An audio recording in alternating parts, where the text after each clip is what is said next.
So how can you remove the double app from your Android phone? And let's get into it.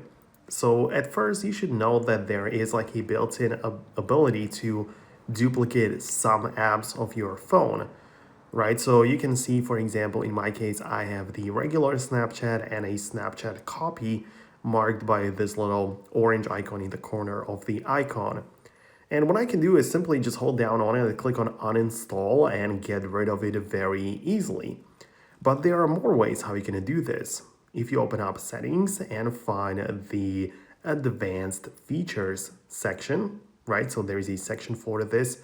You will notice that the dual messenger is right there.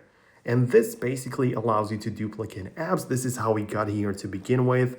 And the apps which can be duplicated also have the toggle to turn it off, right? So if I want to disable it, right, remove the double app, I can just turn it off for Snapchat, which is turned on in my case, and that way uninstall it.